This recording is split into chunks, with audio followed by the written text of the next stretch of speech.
Emotions are the enemy of investing. Hey, I'm Luke Downey, and this is another edition of Lessons with Luke.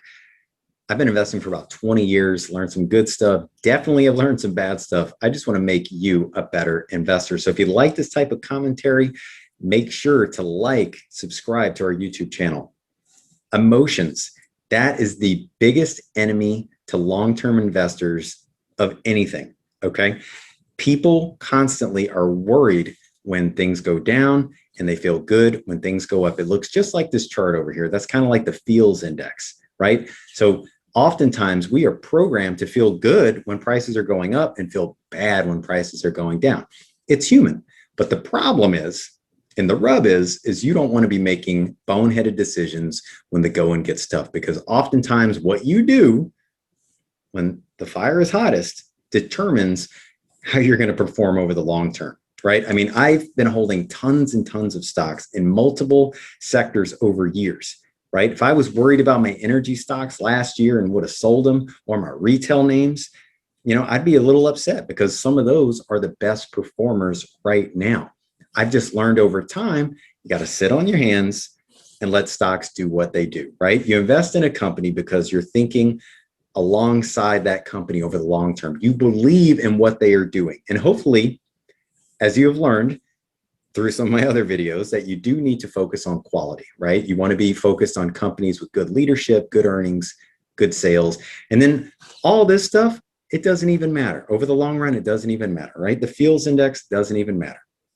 So if you feel compelled and you get worried and you get nervous, sometimes you just got to walk away and not do anything, okay? Because if you're feeling forced to sell and you've got a long-term horizon, it might be a bad mistake. So just sit on your hands sometimes, think clearly before you make a big decision. And the second thing, the last thing I want to tell you is there was this little study that happened with Fidelity. Whether it's true or not, I'm not sure, but we talked about it on the trading desk. And basically, Fidelity wanted to find out who were the best performing types of accounts internally. So they wanted to measure people based on race, sex, age, you name it. They just wanted to group and say, who are the best investors out there? And they came away with the second best performing group were those that forgot that they had a Fidelity account. And the first and the best performing group are those that were deceased. So that was the big joke that we used to talk about. And all that's basically saying is that you need to be not trading, because over trading, you're not going to make any money. If you hold stuff over the long term, markets tend to go up.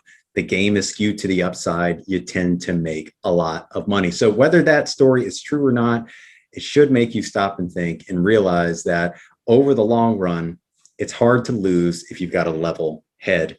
But if you're getting emotional, you're getting nervous, you're feeling scared and all that, that is never, ever going to help you make the right decision. So this is how you dominate investing. Leave us a comment, leave us some thoughts.